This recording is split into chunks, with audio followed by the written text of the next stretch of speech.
जय माँ शेरावाली। भक्तों, आज हम दुर्गा सप्तशती का 6वां अध्याय सुनेंगे। ऋषि बोले, देवी का ये कथन सुनकर क्रोध युक्त दूत ने दैत्यराज शुंभ के पास जाकर संपूर्ण कथा विस्तार पूर्वक सुना दी। तब दूत ने सब बातों को सुनकर असुरराज ने क्रोधित होकर असुर सेनापति धूम्रलोचन से कहा, हे धूम्रलोचन, तुम शीघ्र ही अपनी सेना सहित वहां जाओ और उस दुष्टा का केस पकड़कर घसीटते हुए बलपूर्वक यहाँ लेके आओ। यदि उसकी रक्षा करने कोई देवता, यक्ष या गंधर्व आवे तो उसे अवश्य मार डालना। ऋषि बोले, इस प्रकार शुंभ से आज्ञा लेकर धूम्रलोचन 60,000 असुरों की सेना लेकर वहां शीघ्र ही पहुंच गया और देवी को देखकर ललकार कर कहा, तू बहुत शीघ्र शुंभ और निशुंभ के समीप चली जा। यदि तू प्रसन्नता पूर्वक नहीं चलेगी तो तेरे केश पकड़कर तुझे घसीटता हुआ लेकर जाऊंगा।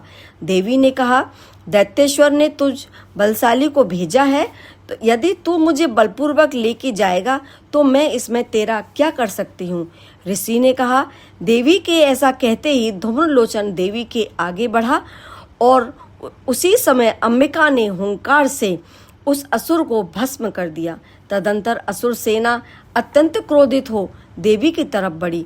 तब देवी बड़े तीखे बाण, शक्ति तथा फरसों की वर्षा करने लगी। इतने में देवी का वाहन सिंह अपनी गर्दन के बाल हिलाता हुआ क्रोध से भयंकर गर्जना करते हुए असुर सेना पर झपटा। उसने कितनों को पंजों से, कितनों को मुख से तथा होठ या ठाड़ से घायल करके मार दिया। उसने अपने नखों से कितनी ही असुरों के पेट फाड़ दिए तथा पंजों की मार से कितने ही असुरों के शरीर से धड़ को अलग कर दिया। कितने असुरों की भुजाओं और सिरों को काट डाला और अपनी गर्दन के बालों को हिलाता हुआ कुछ दैत्यों के उदर को फाड़ कर रक्तपान करने लगा। उस महाबली सिंह ने क्षण मात्र में असुरों की समस्त सेना को धराशायी कर दिया। शुंभ ने जब यह सुना कि देवी ने धूम्रलोचन को मार दिया है और उसके सिंह से समस्त सेना को नष्ट कर दिया है तो उसके होठ क्रोध से फड़कने लगे और उसने चंड मुंड नामक महाअसुरों को आज्ञा दी कि हे चंड, हे मुंड, तुम बहुत भारी शक्तिशाली सेना लेकर जाओ और वहां से तुम उस स्त्री के केस पकड़कर लेकर के आओ।